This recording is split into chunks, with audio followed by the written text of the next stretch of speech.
لا لا لا لا لا.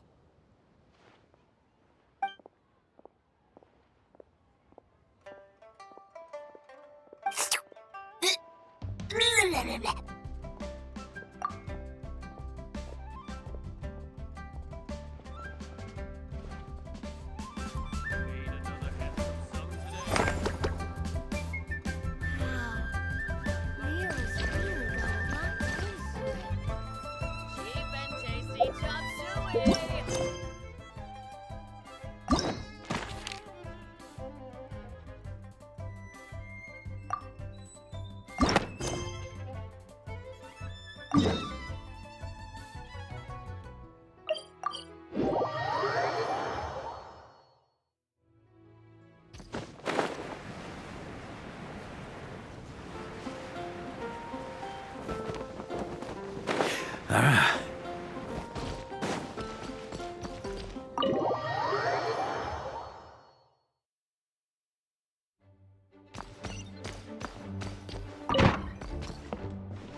Honorary Knight, you're still here?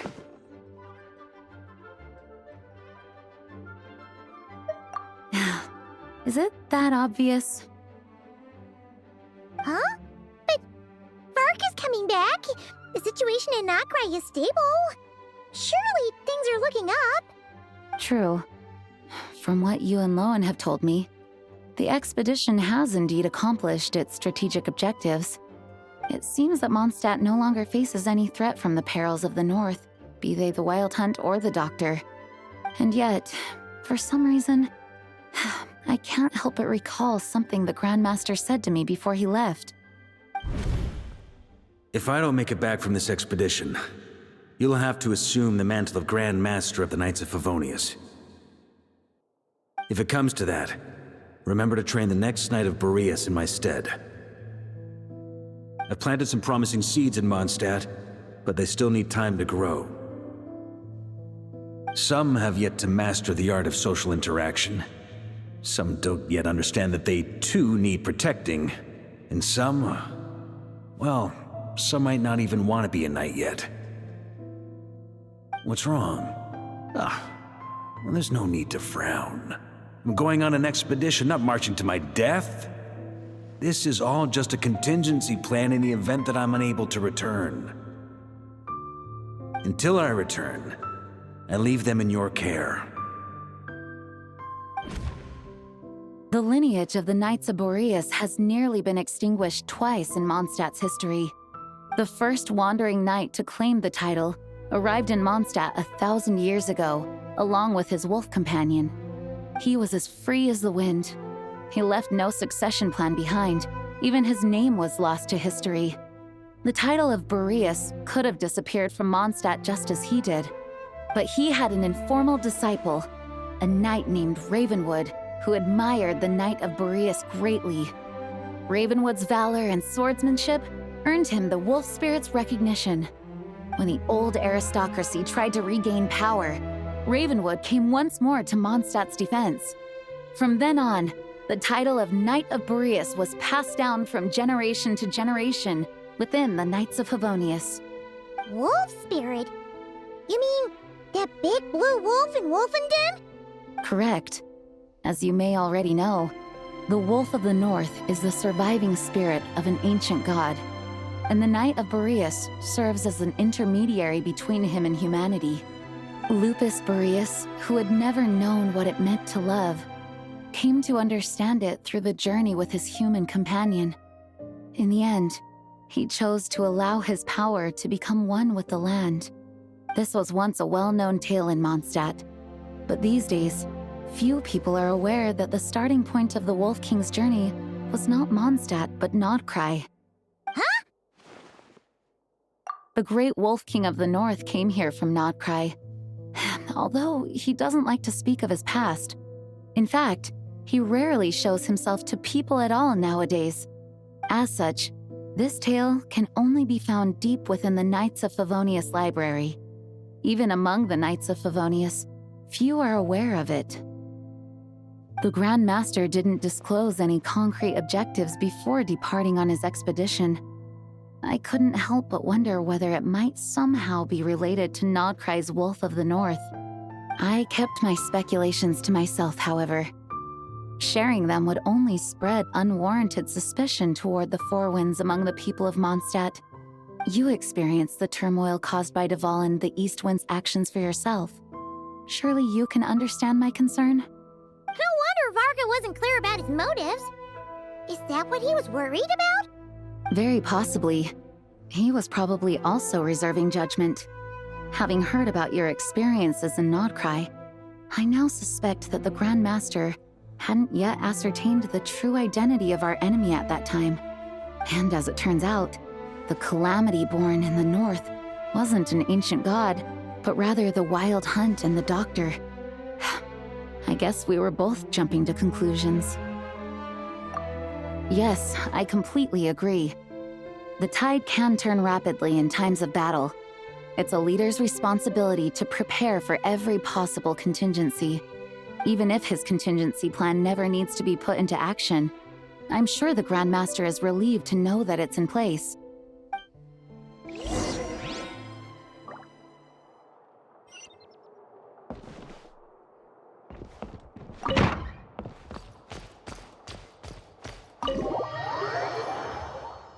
That turned into a pretty long conversation, huh? We should probably go deliver those letters to the Angels share now.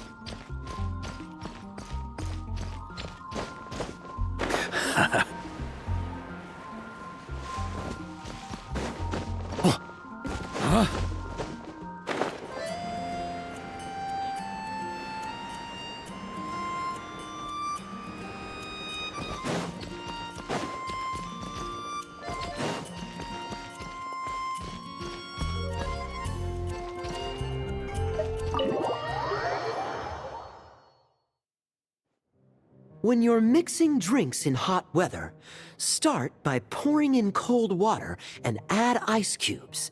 Then drain out the water before adding the other ingredients. How's that for a secret recipe? Maybe it's worth a little intel in return. Please. I've known that little trick for a good 10 years at least. You'll have to offer something a little more substantial if you're serious about trading. I know there's no one else in the tavern right now, but do you two really need to talk so loudly? Especially if you're supposed to be exchanging confidential information. Kaya! Rosaria! D-Luke! Paimon knew we'd find you here. Looks like it's about to get even noisier. A little liveliness never killed anyone. Traveler, Paimon, what brings you our way?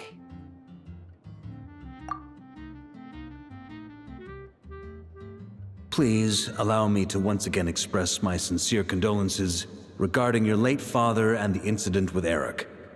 We make absolutely no excuse for his crimes. I hope you will give some serious consideration to the question I asked you before I left, though I'm sure you're tired of hearing me ask by now. The Knights of Favonius will always welcome you. From the look on your face, I'm guessing the Grand Master is still refusing to drop it? He nags like an old man. It's hardly surprising. Huh? Drop what? What's this about? Nothing, really. Before leaving on the expedition, Varka came here to chat with me over a drink. I failed to avoid him. He, asked me if I'd consider rejoining the Knights of Favonius, and I declined. He expressed his regret about everything that happened, and asked me to reconsider. That's all there is to it. Yeah, right. Sounds like you skipped a lot of details. There's clearly more to it. Whatever details I chose to omit are in the past. Dragging them back up now serves no purpose. You say that now, but back then, you couldn't let it go. You and the Knights of Favonius were constantly at odds. I wasn't seeing the full picture. I've had a lot of time to reflect since then. But my answer remains unchanged. I'm not rejoining the Knights of Favonius. Both the Grandmaster and the acting Grandmaster are too upright and honorable. I can't see the shadows that lurk beneath them due to the size of the organization they lead. They need someone on the outside to keep watch vigilantly. If I had a Mora for every time I've heard you repeat that argument. I actually don't disagree with the first part of what you said, but don't you think someone can keep tabs on things from the inside? When you join an organization, you're bound by its rules, no matter how free it may seem on the surface. You think so? Never mind the Knights. Have you honestly ever been bound by the rules of the Church? Good question. Have you considered that maybe that's why I chose to join the Church and not the Knights to begin with? Are they arguing or not? It's kind of hard to tell. Oh, kind of like the contingencies Jean was talking about. The more ways they have to protect their home, the better. Huh? Traveler?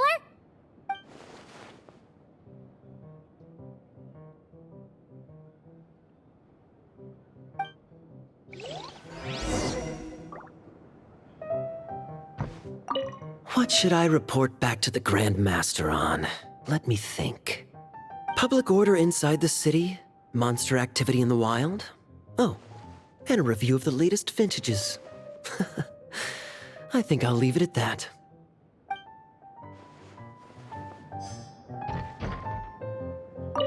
My reply won't be a long one, as usual.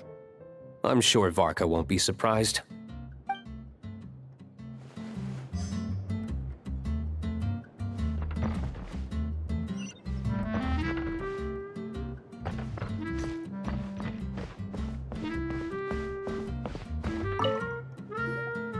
If you hadn't had to deliver that guy's mail, you wouldn't have been subjected to all this tedious arguing. When I write back, I'll tell him to quit making trouble for other people. It's no trouble. Lowen did most of the work. We just volunteered to do the last leg of the journey. Mostly so we could come say hello. So you see what's really going on here? All three of us fell for that old rascal's scheme far too readily. Huh? Scheme? What do you mean? Was Varka lying in his letters then? No. While I'm sure Varka knows full well that Diluc would never agree to rejoin the Knights, I believe the sentiments he expressed were genuine, as was his offer to welcome Diluc back. There are people like Kaya and I, and then there are those who are true champions of justice to the core. Those people are the most susceptible to being driven to extremes by great upheaval. It's happened in Mondstadt before. Not only that, but it happened to a Knight of Boreas. That'll really hit home for Varka. And that's why his nagging is even more persistent than usual. Yeah. So no one's told you this before? The lineage of the Knights of Boreas had nearly been extinguished twice in history. The first was at its inception. The second was the case I was alluding to. Oh! Wasn't Jean telling us about this? Wait, and then we got caught up talking about the expedition, and we never got around to the second time. I happened to hear about it from Varka once when he was drinking and started yammering on. The second crisis in the Knights of Boreas lineage. It was 500 years ago.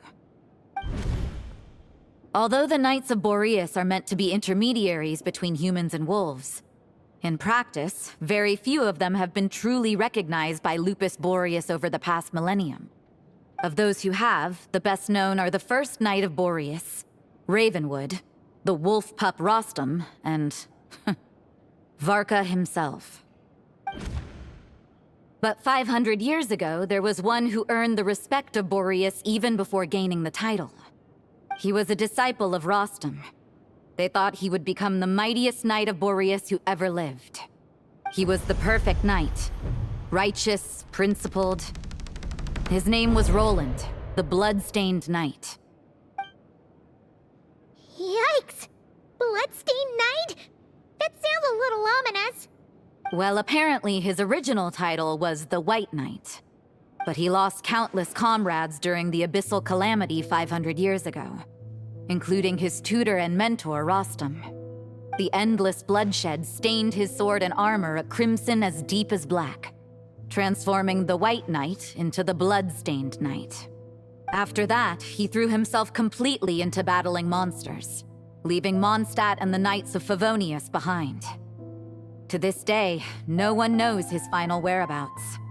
It's hard to say whether the loss of an important figure in his life is what drove him to the point of obsession, or whether he was already too far gone to save. But had he known that the Knights of Favonius would always welcome him back, perhaps things would have turned out differently. So if you want my opinion, the reason why Varka keeps asking Diluc to rejoin, despite knowing that he'll never say yes, is to let him know you're not alone. After all these years, he's still as persistent as ever. Just like how he used to be with me. Huh. Turns out Varka's a lot more thoughtful than he lets on. Paimon had the wrong idea about him. Anyway, there's still something about this whole Boreas business that Paimon isn't really getting. Wasn't Andreas a god in Mondstadt thousands of years in the past? If so, why did Jean say that Boreas and the Wandering Knight only arrived here just 1,000 years ago? Plus, Paimon's super curious about what happened to Roland.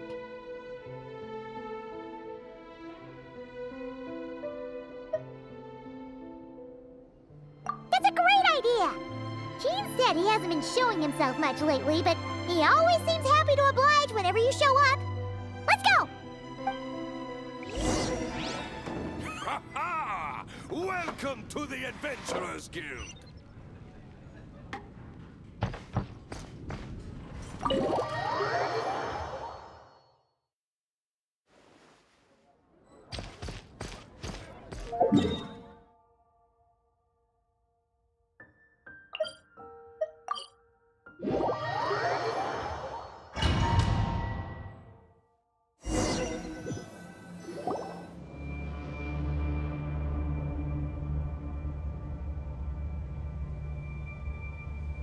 What's going on here? Was Bulbumdum always like this? Paimon has a bad feeling about this. The Wild Hunt? What are they doing here? Watch out!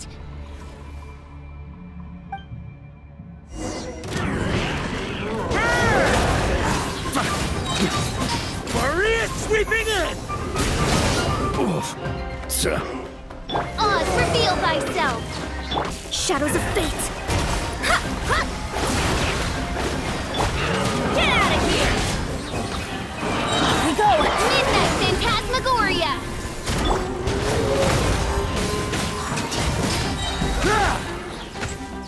Everybody stand back!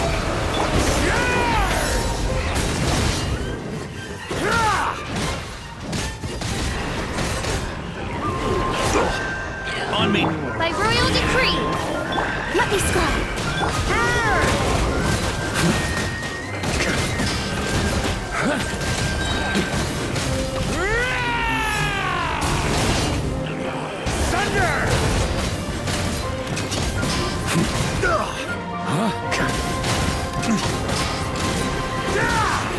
On me!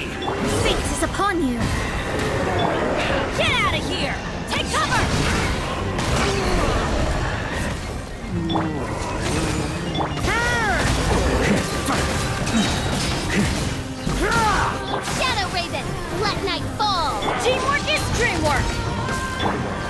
That's gonna leave us.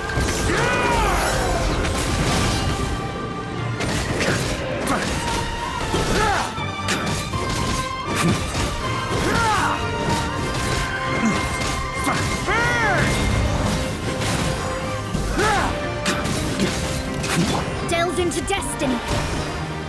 Oz, reveal thyself. Get out of here! Adventure time.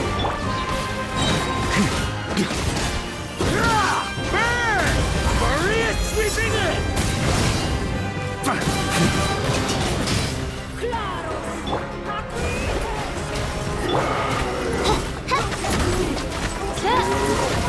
By royal decree.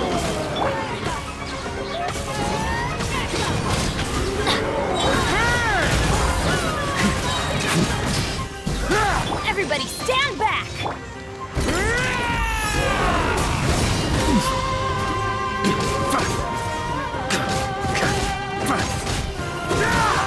Decided by destiny. Midnight Phantasmagoria.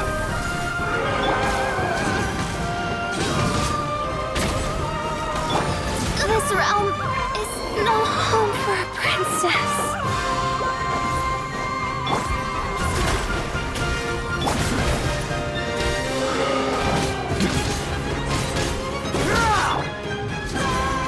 Out of the way! Off we go!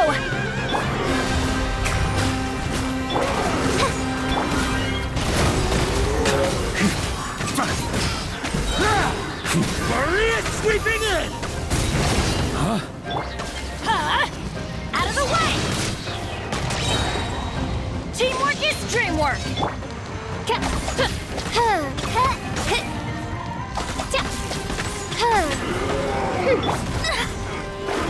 Shadows of fate!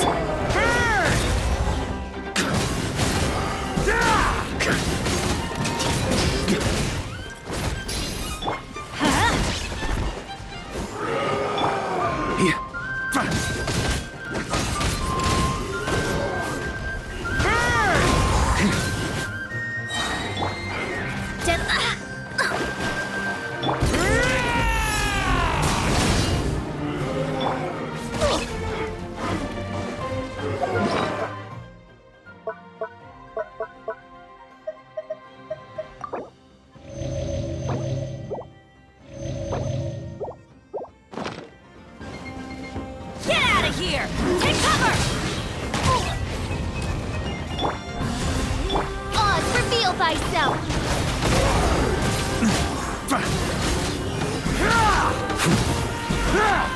On me!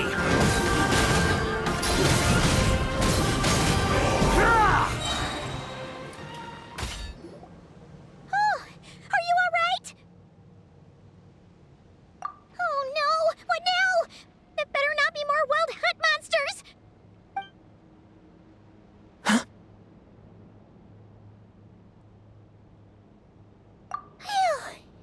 You scared Paimon stiff! She thought you were... Stop right there. Answer me this. The 2 letters I gave you, who are they for? 2 letters?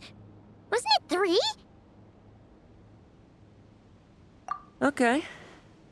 Well, Paimon's coolest naive expression doesn't appear to be an act.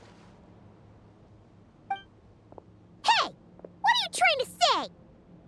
Wait, what are you trying to say, huh? Huh? Paimon passed a test? Really? Huh!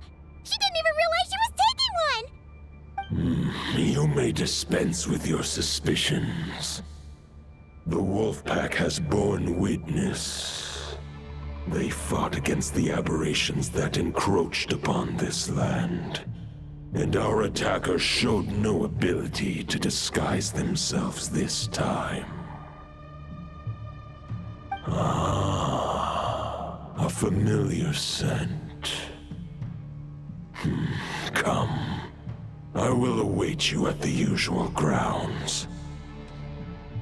Well, if the boss of Wolvendom has vouched for you, I guess I should apologize for doubting you just now.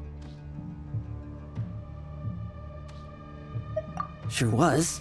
Fortunately, my experience in Nodcry didn't go to waste. Turns out the Wild Hunt all feel the same when you stab them. They didn't stand a chance. Something seems wrong with that old wolf, though. Go on. You should check on him.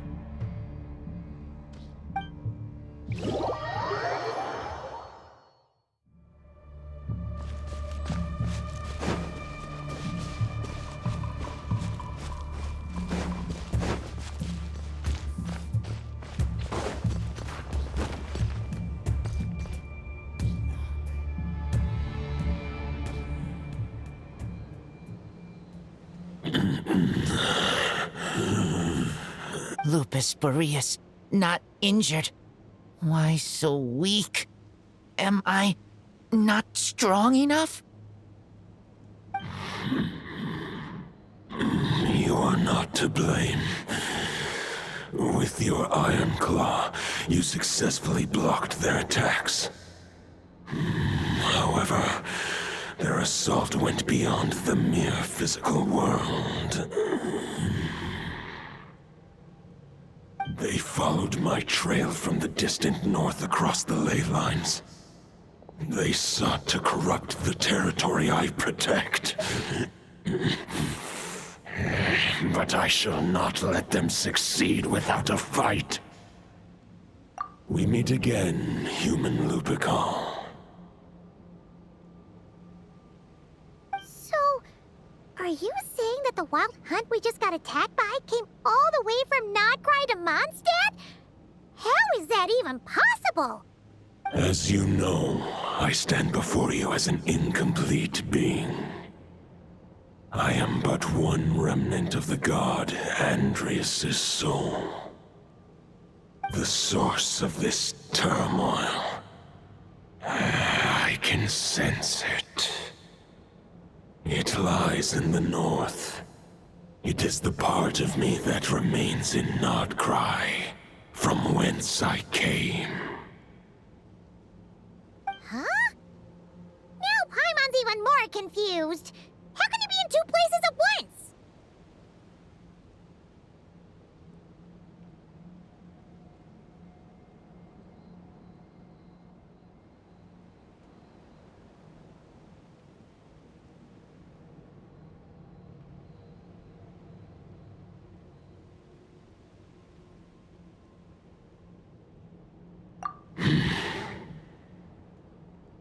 For many gods, housing a part of their soul within an object is no difficult feat. But those who can perform such delicate partitions as this are rare, even among the gods.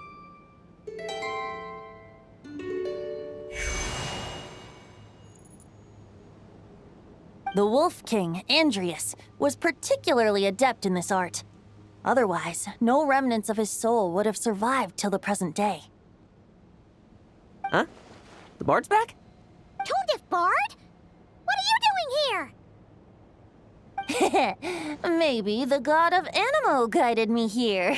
For it appears that someone is in need of a tale from the distant past. And our wolf friend doesn't seem too keen on recounting it himself. Who better than a bard to do the honors? Lord Boreas, do I have your blessing to share this story? As you wish. Lupus Boreas wandered the frozen tundra and stumbled into the Seelie Hall. Enchanted by their song, tender as the dawn starlight, and curious about the ways of humankind, the wolf bade farewell to his home and set off for the city to the south. As the high tower crumbled and the fierce winds fell silent, Lupus Boreas, who once had hunted with the storm winds himself, looked within and inquired, was the shelter he provided for humanity really any different from that given by the reclusive king in his tower? The wolf entrusted those under his protection to a new god and quietly returned to the frozen north. There, in a palace long since abandoned by its former master, the great wolf closed his eyes and slept. 500 bitter winters passed, then 500 equally frigid springs. He slumbered undisturbed until a night stumbled in from the cold. Just as Lupus Boreas had once done at the Seelie Hall, and woke him at long last. The knight asked the wolf to join him on a journey south, to see once more the land that had all but faded from his memory. The gentle wolf, unwilling to refuse the human's earnest plea, split his soul into two halves and left his home once more. Seeing how the ice and snow had given way to verdant plains, hearing the laughter and song that now filled the once somber city, the aging Lupus Boreas turned to his friend, the god of Animo, and remarked, "So, this is the world the humans dreamed of." Though the knight's journey was not yet over, the wolf chose to bid farewell to his companion here. He had written the end to his story. What knowledge he had been gifted flowed into the land. Everything he was, he gave unto the world. Well, that's how a bard would tell the tale. Lord Boreas, is there anything you'd like to add? There is no need for you to ask that question. So that's what happened. You returned to Mondstadt with that knight 1,000 years ago, and then, for the sake of the new Mondstadt, you... You need not feel remorse on my account. That was my answer, my decision. If anyone should feel regret, it is the part of me who remained in Notcry. I fear Andreas has not found peace in his heart even to this day. That is surely why those vile aberrations were able to exploit his weakness, sowing the seeds of all the turbulence that has ensued. But we followed Boreas' trail in Nodcry. We investigated and discovered no signs of instability. Andreas should still be slumbering by the lakeside. Perhaps all the recent turmoil in Notcry has had unforeseen consequences. And there's more. I detect another familiar scent from across the ley lines. A scent that reeks of blood. Oh, the White Knight who became the Bloodstained Knight? The mightiest knight of Boreas? But wasn't he from 500 years ago? You think he's immortal or something? I remember him as just a man. His lifespan should be no longer than any other of his kind. But before he severed his connection to Boreas, his final destination, it was the ancient kingdom of Conria, as you call it. Beyond that, I know not if he lived or died. If you want to get to the bottom of this, I'm afraid you'll have to make another trip to Nodcry yourselves. As luck would have it, another old friend of ours just so happens to be free right now. If you ask him nicely, he might give you a lift. That could save you a lot of time on the road. No wonder I can suddenly sense the east wind's presence. If even Mondstadt has been affected by the fallout, Nodcry must be in real trouble by now. I hope Varka can handle it. Varka? Is he in danger? I believe too many passengers would slow our dear friend down. I fear he only has room to carry one person, along with perhaps a diminutive companion. All right, wish it could be me, but I accept that we should send our strongest warrior to fight Nodcry's battles. I'll stay here and deal with any wild hunt that try harassing Mondstadt. It'll be a good chance to try out some new moves. I stay in Mondstadt too. With Traveler's help, Varka will be safe. Razor, give me your iron claw.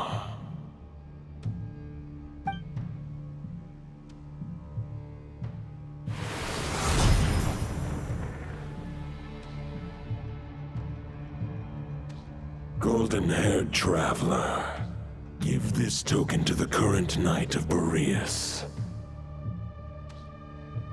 It is a wolf spirit. It contains my power and thoughts. Though I have given him a piece before, this should bring him new strength.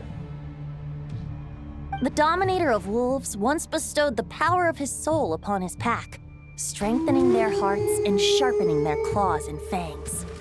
But human hearts and flesh cannot bear the soul of a wolf directly. It would be akin to forcefully merging a human and a wolf into one being.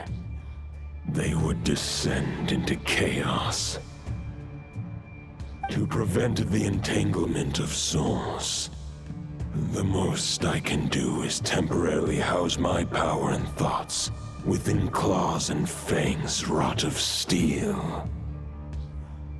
Although, truth be told, that knight does not lack for power. What he needs more is the thoughts within. But I shall leave this for him to explain. The Great Wolf King of the North remains strong for now. Besides, do I not have the protection of my Lupacol? I will protect Lupacol. The North and Varka, I leave to you. Just give me the word whenever you're ready.